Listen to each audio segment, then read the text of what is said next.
The Hub is presented to you by Calvo Enterprises, Inc.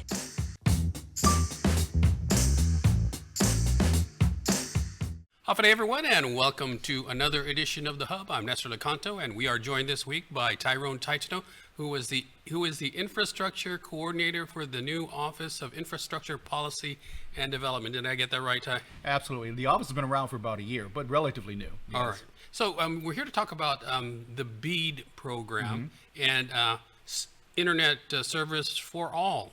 Tell us, first of all, about what the plan is for this. Well, the BEAD program stands for Broadband Equity, Access, and Deployment. It is a program that came out of the Bipartisan Infrastructure Law that passed in 2021. And at its core is some $40 billion that got distributed nationwide based on state and territorial needs. And Guam was very fortunate. They got awarded $156.7 million, which is more than half a dozen states, to be used to address the needs in terms of broadband connectivity for the people of Guam. Now, what does this mean for how this money is supposed to be used? Well, there are certain standards and federal standards that we're supposed to use the money to solve. One is to provide adequate internet service at not just communities that don't have internet service, but at a high-speed internet service that meets the federal standard. Number two is to deal with an issue called latency. Anybody who's had to deal with a real-time application, particularly those in the mainland, knows that the difficulty is because of the lag time between connecting here and, say, a real-time application, say, in California. Latency was one of the three standards for identifying what had to be done or in terms of unserved locations. And so one of their challenges is to deal with the latency issue between Guam and real-time applications in the U.S. here. And so as a consequence, every location in Guam has been assessed as an unserved location and therefore deserving of attention. But also there are additional policy imperatives, including affordability. When you take a look out there as to what constitutes the digital divide, what is keeping people from accessing to all the opportunities of the digital world, it's not geography. We don't have people living on the side of Mount Lam Lam or down a ravine. It's not technology here, because it's all technologically possible to reach them. We're not that isolated. But the cause of the digital divide is economic. And that's because internet service may be technically available, but it's not affordable. So one of the issues we need to address is affordability. And also finally, and this is a big one, is resiliency, is investing in broadband infrastructure that will add to the resiliency for maintaining that system. Not only in the best of times, but as we've discovered in this post-Typhoon Mara period, in recovery periods of major storms, which, based on all the climatologists, is meant to increase between now and the end of the century. So this is what that money is supposed to be used for, to actually solve problems, to improve service to the people of Guam, to make access to high-speed internet affordable, and to improve resiliency. So that we're better prepared for any future dislocations coming up from natural disasters like another typhoon. Yeah. So before we get into the weeds of all this, I wanted you maybe to get your perspective and the federal government's perspective through this BEAD program of why this is so important. And we talked off camera earlier about how important internet is now, especially in this digital world. It's kind of like not having power and not having water. It's that important. Particularly since and also in this post-COVID period, so much of resources have been devoted online. I mean, you've had pioneering work by the Director of Revenue and Taxation, Daphne Shimizu, to put a lot of the revenue tax services online. There are all these services that come in, including telemedicine. The court has a system where you can appear in court by Zoom. None of that matters if people don't have access to actual machines, if they don't have access to high-speed internet. And when we take access, I mean access they can afford, which as we take a look at what's happening in this island, the digital divide is because they can't afford it. And more importantly, the services that are sort of reliable. One of the things that we're going to examine in this process is to figure out what are the actual speeds, upload and download speeds that people are getting here. We know from FCC reports what the advertised speeds are, but there's a lot of evidence to indicate here what people's actual speeds in terms of upload and download speeds don't actually match advertised speeds. So those are the issues we're supposed to address here. We have this great opportunity of $156.7 million in federal investment. And our goal here with use of this money is to do something to improve services and make a difference and the lives of working families, which as society progresses here, in terms of job opportunities, in terms of educational opportunities, in terms of access to information, in terms of access to healthcare, in terms of access to public services, the digital world is going to loom larger and larger, particularly with new technologies like artificial intelligence. Yeah, it's coming, and it's coming real fast. We'll talk a little bit more about this BEAD program, but we got to take a quick break. Please stay with us.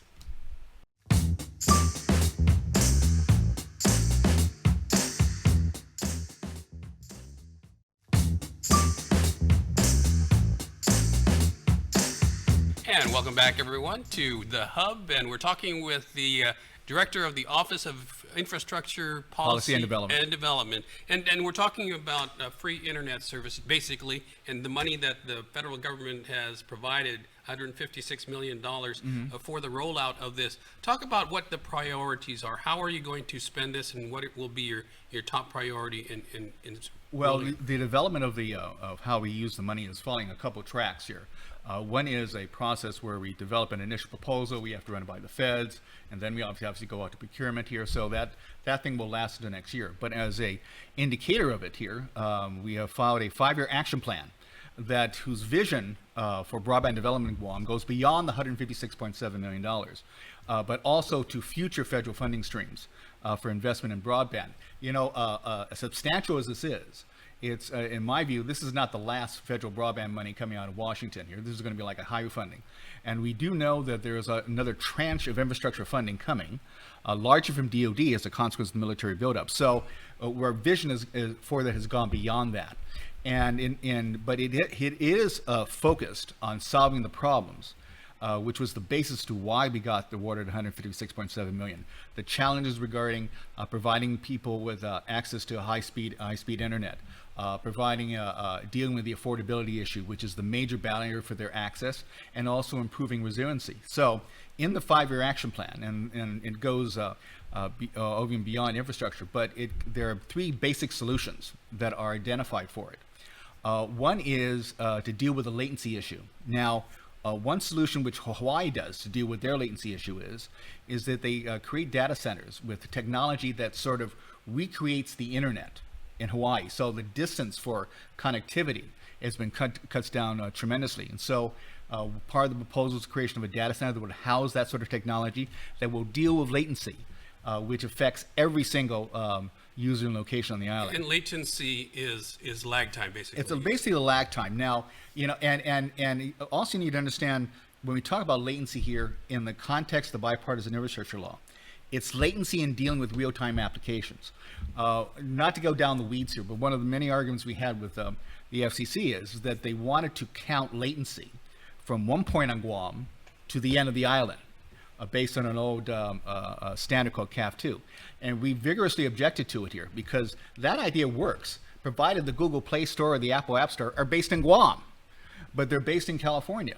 And if you take a look at the bipartisan infrastructure law, that's where they judge latency in terms of engagement with real-time applications that matter to people's lives, like Gmail, for example, and like dealing with other complicated websites in order to access information and knowledge in order to advance their lives and improve the lot of themselves and their families. So this is the world we're trying to open up by dealing with the latency issue here. In addition to that, we're coming with a proposal to capitalize on existing broadband infrastructure, publicly owned broadband infrastructure, to create what is known as a middle mile architecture that goes around the island that will serve what is known as anchor institutions like the hospital and the university and schools, both public and private schools, and provide them with access to affordable high-speed internet. But also it will be basically dealing by contributing the infrastructure to the affordability issue and help keep down the cost of living, which is going up, particularly in the face of other utilities which are rapidly rising, but also to build the sort of structure of resiliency. And this would all be built underground, by the way. So the next time we have a typhoon, we have backup infrastructure, so we can maintain or help speed the recovery of internet services, which I think is broadly agreed on the island is not as ideal as we had hoped to, particularly in the post-Typhoon Mara period. So that's a second project here. The other one is, and this is to deal with the digital divide and the affordability issue, is to build on existing infrastructure that's out there for free Wi-Fi island-wide. Now, there are free Wi-Fi hotspots, by the library and a couple other places, but this would add basic Wi-Fi. It would not compete with high speed internet here, but at least will give people basic access to it here, not only in terms of resiliency, but also so they can access some of those basic services that they can't actually access now. For example, telemedicine is a classic example of this. So now most telemedicine nowadays is sort of diagnosis and consultation, particularly for mental health services. But if you can't get to internet service, you can't access that. And there is, unfortunately for too many working families on this island, their access to the internet comes down to tethering onto one phone at home, or going to the mall and taking advantage of the free Wi-Fi there, and catching up with their Gmails and WhatsApp then. And that's one of those situations we want to bring an end to. And at least for the advancement of this community, for improvement of lives of working families, that we give them that opportunity that the digital world holds out there, if only they're able to access it. Yeah. So how would this apply to? Would it apply to all residents of Guam, or are you targeting specific underprivileged? Well, one of the things we're taking a look at here is that GPA has a island-wide wireless system in which it connects to every single power meters in the island. And one of the things we're sort of in discussion, and by the way, this is the early stages of discussion, is to build upon that infrastructure and improve the technology so basically the island is an entire free Wi-Fi hotspot, and people can access there. Now, is it going to be equivalent to the high-end internet access? No, we're talking when it concentrates on basic Wi-Fi, get people basic access to it, as opposed to the none they have now. And use that as a building block to move forward here. I think it's important in terms of dealing with the digital divide. It's important for instance resiliency. I mean, for those, as we're waiting for our home internet to come up, I think all of us would have liked to have a free basic Wi-Fi as access to it. Which is as we wait for the ISPs to restore their infrastructure. And in a number of ways as well. Now, one of the things that appeals to us is a good part of the infrastructure is already built. So you don't have to start digging up more stuff here. I mean, the GPA already has a system. Would you still though need to be a customer of an existing No. telecom? No, I mean, for example, it's like being in the library. They have free Wi-Fi at the library. This is to be island-wide. Now, there's the process though for supporting the system there, as we look forward here, is a heavily privatized model. That would manage the process, manage the revenue streams, and deal with the cost and the maintenance, and so they would be perpetually moving forward. That's kind of the thinking right now. We're sort of in the middle of that initial proposal process where we develop the details for it. We're in the process of accepting proposals or ideas for it here. We're not going ready for procurement as we develop these proposals further. But that's kind of the vision: a heavily privatized model that's accessible to all, and then we'll have basic Wi-Fi service. Okay, that kind of begs the question, though. But we need to take a break. But it kind of begs the question: is the government going to be competing with a well-established private industry, the private telecom companies? Hold that for now, but we'll get to that. We need to take a break, so please stay with us.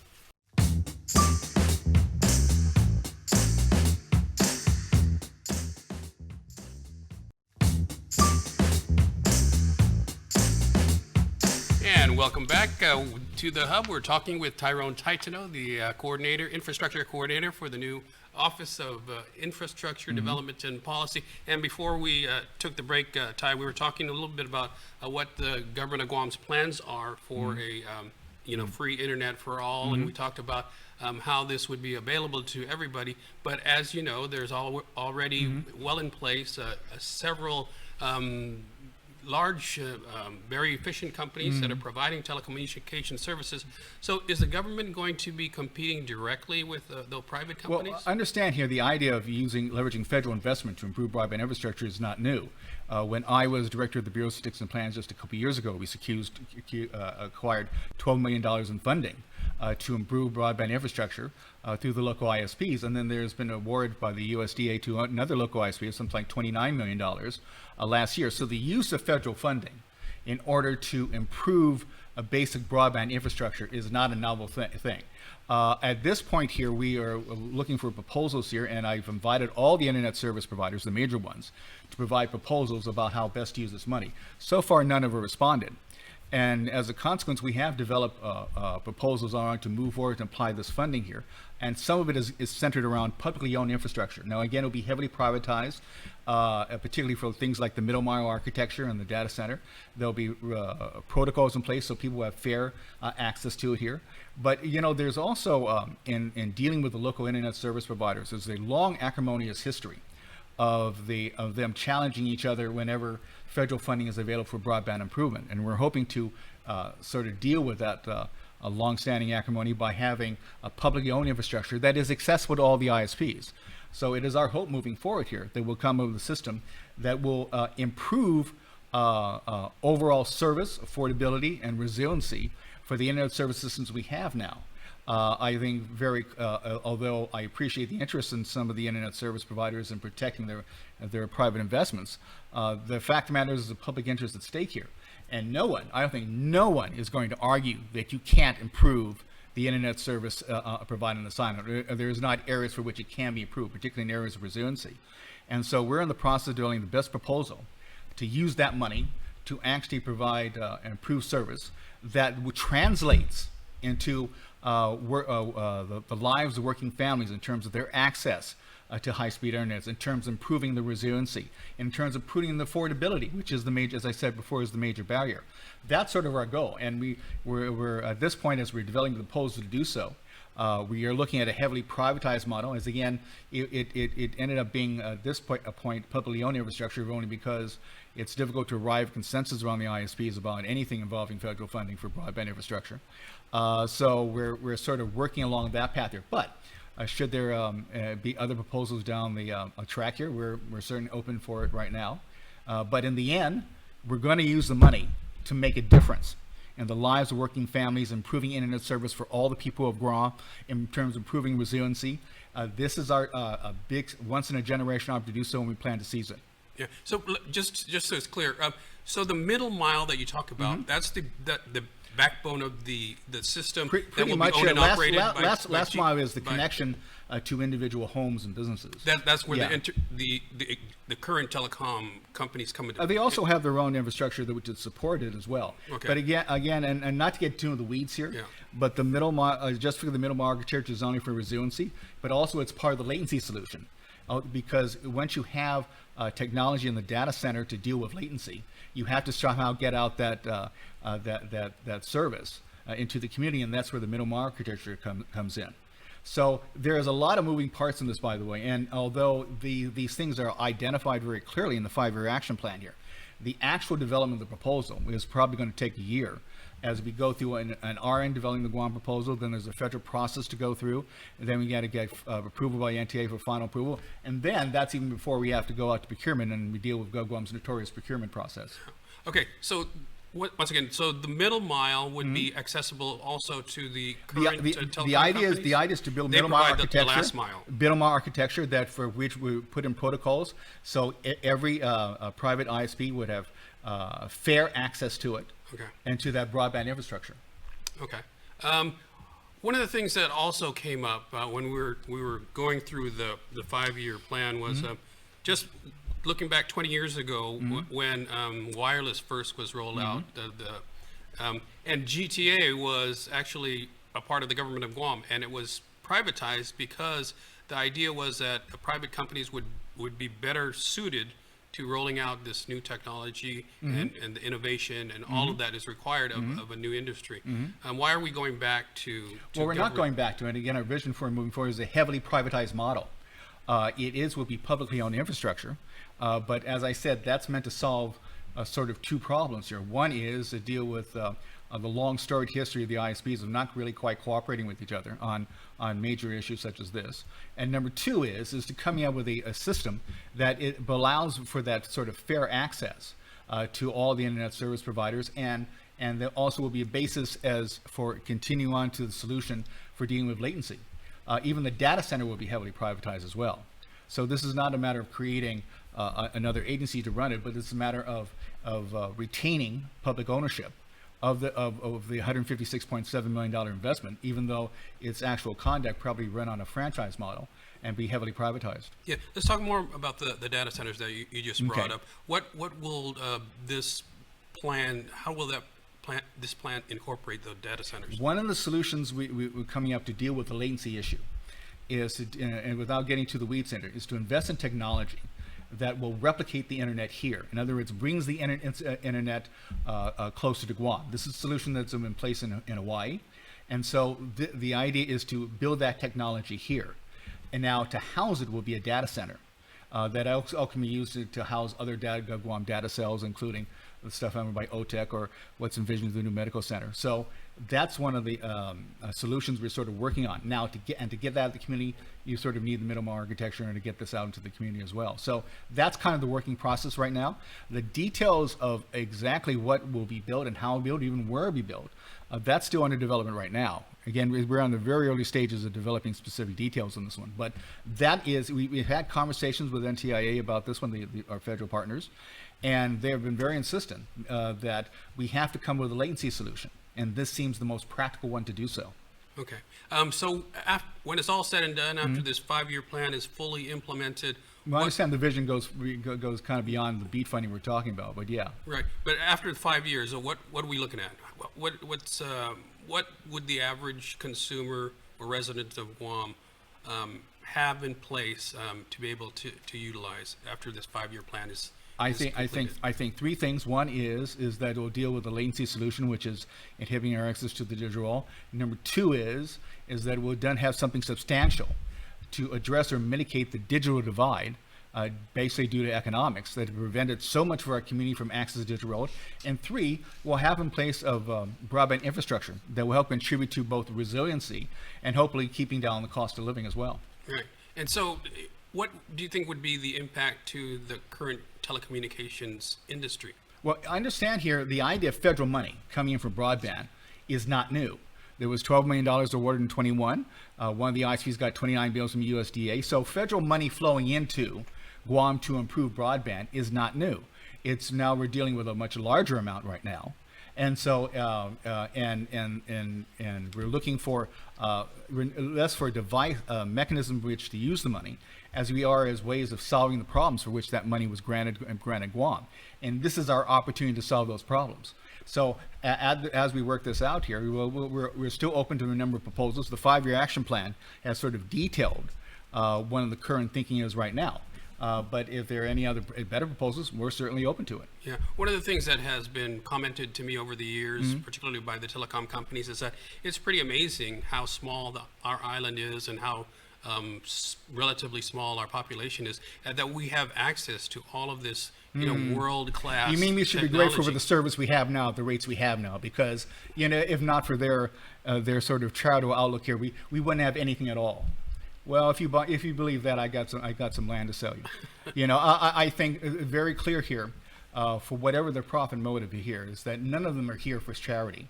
They're all here because they think they can make money off of us. So I'm less and one of the things we will probably go into as the development of this process is to find out what exactly is their business model and what exactly is how that impacts to the people of Guam in terms of the rates they pay, the services they get. I will tell you, though, in informal conversations I've had with outside experts here, they find it fairly fantastic. The quality of the service we get at the rates we get, it all seems kind of out of kilter, and not really the sort of ideal situations they sort of mentioned. All right, Ty, we got about a minute or two left. I wanted you just maybe to kind of encapsulate or provide an overview of what it is your office is doing and how this is going to be of a benefit to the community as a whole in the next few years. Well, I think it's important to reemphasize that this money was provided to solve a specific problem, which was identified by the federal government, and that is a number of locations that's gone basically island-wide don't meet federal standards, not our standards, Guam standards, but federal standards in terms of upload speeds, in terms of download speeds, in terms of latency, in terms of affordability, and also that it adequately addresses the federal concern about resiliency, which is right now a concern of all of us. And I don't think anyone out there is going to argue that things are perfect and we don't need to use this money to actually improve these things.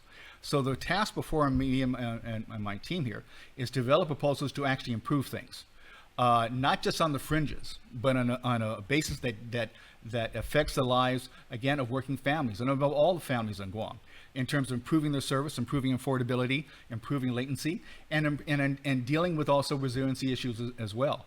So that's where we're working now as we further develop and refine the plans and work with our federal partners and how best to use this money. We're in the early stages of this process.